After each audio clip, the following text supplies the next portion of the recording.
Bonjour, j'espère que vous allez bien. On va continuer notre série sur le transformateur monophasé. Donc, l'exercice d'aujourd'hui, un transformateur monophasé a une tension secondaire à vide U de 0 égale à 380 volts avec une fréquence de 50 Hz. Il alimente une charge constituée par une résistance R en série avec un condensateur C. On donne une chute de tension pour un récepteur purement résistif I2 égale à 10 ampères, une chute de tension de 1,26 volts, une chute de tension de 3,18 pour une charge ou pour un récepteur purement inductif. Sachant que la tension aux bornes de la charge est U2 égale à 380, détermine la constante du temps RC. Alors,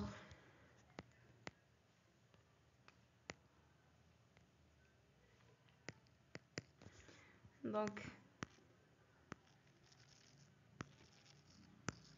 le schéma dans notre circuit, c'est le suivant. X équivalent et une charge, une résistance en série avec un condensateur. Voilà, ça c'est R fer X. Voilà, donc on a delta V égale à V 20 0 moins I2 facteur de R équivalent cosinus phi plus X équivalente sinus phi. Pardon.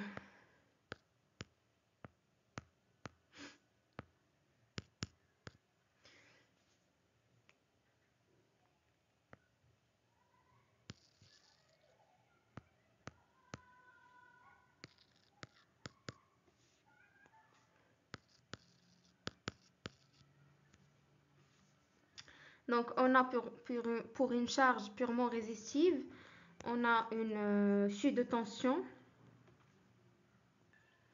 Mais avant, on a une tension aux bornes de la charge, U2, égale à 380 volts.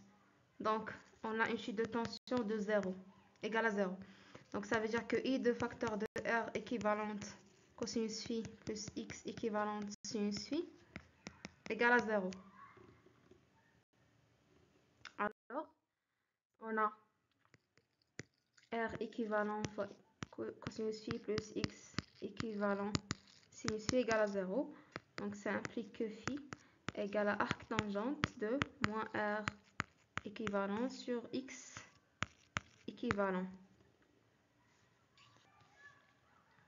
Et on a aussi phi égale arc tangente moins RC oméga, puisque c'est le déphasage entre le courant et la tension pour la charge. Donc ça veut dire que arc tangente moins R équivalent sur X équivalent égale à arc tangente moins RC oméga. Donc on a R équivalent sur X équivalent égale RC oméga. Donc on a RC égale R équivalent sur X équivalent fois oméga. Donc pour calculer la constante de temps RC, on doit calculer la résistance équivalente et l'inductance ou la réactance équivalente. Donc on a pour un récepteur purement résistif, on a une chute de tension de 1,26. Donc on a delta U1 égale à I2 fois R équivalent. Et aussi delta I2 égale à I2 fois X équivalent, puisque pour un récepteur purement résistif, sinus phi égale à 0 et cos phi égale à 1. Et l'inverse pour un récepteur purement inductif. Donc ça veut dire que R équivalent c'est égal à delta U1 sur I1, I2, qui est égal à 1,26 sur 10, qui est égal à 0,126 ohms. Et on a donc X équivalent aussi égal à delta U2 sur I2, qui est égal à 3,18 sur 10, qui est égal à 0,318 ohms. On remplace, donc on a RC égale R, donc c'est 0,126 sur X, c'est 0,318 fois oméga, c'est 2pi fois F, qui est égal à 50. Donc RC égale 0,00126 secondes, qui est égal à 1,26 millisecondes.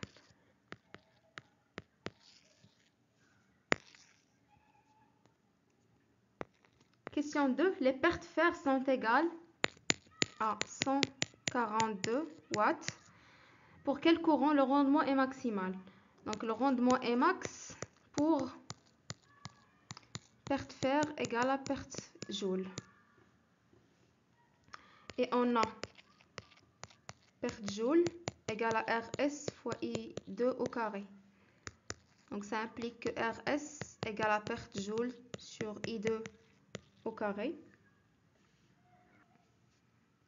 Ou bien on veut I2, donc I2 au carré égale à perte joule sur RS, qui est égal à perte fer sur RS.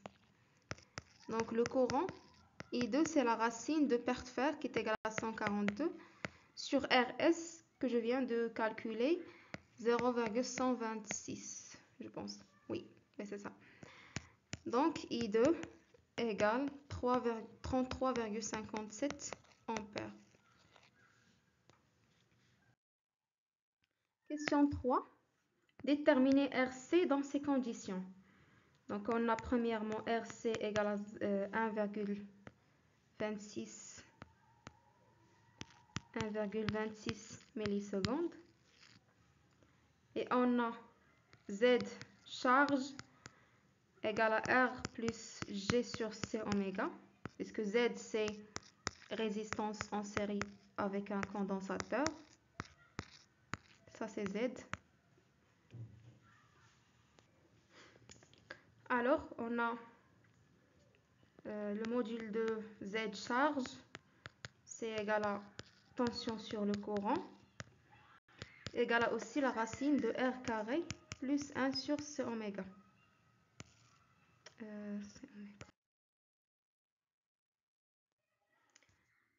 Donc j'ai dit que le module de Z charge, c'est égal à racine de R carré plus 1 sur C oméga.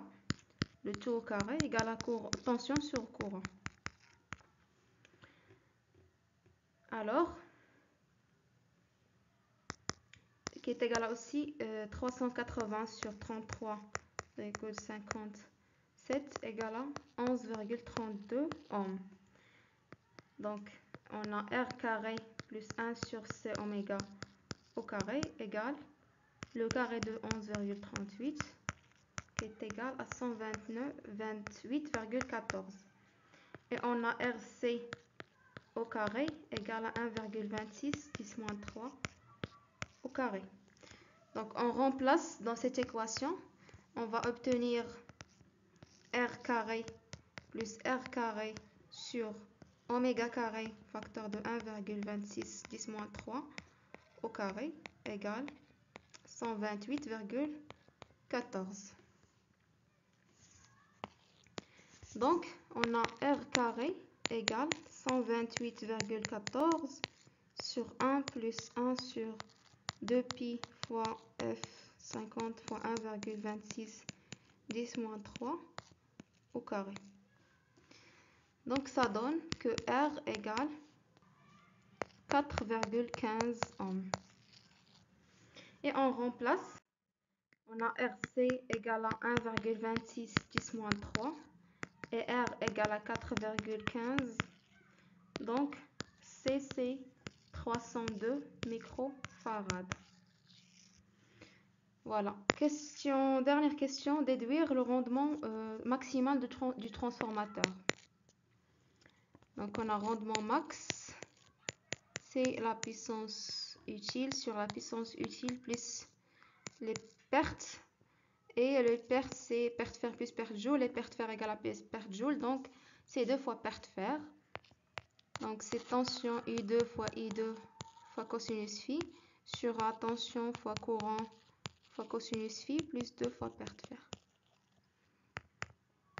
Application numérique 380 fois 33,57 fois 0,92 sur 380 fois 33,57 fois 0,92 13 plus 2 fois 142.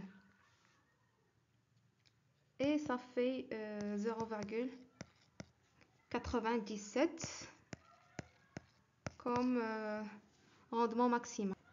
Et bien sûr, le facteur de puissance, cos phi, c'est égal à cosinus arctangente de moins RC oméga, qui est égal à cosinus de arctangente moins 4,17 fois 302 10 moins 6 fois 2 pi fois 50, ça fait 0,92. Voilà, c'est tout pour cette vidéo. J'espère que vous avez appris quelque chose d'utile et à la prochaine.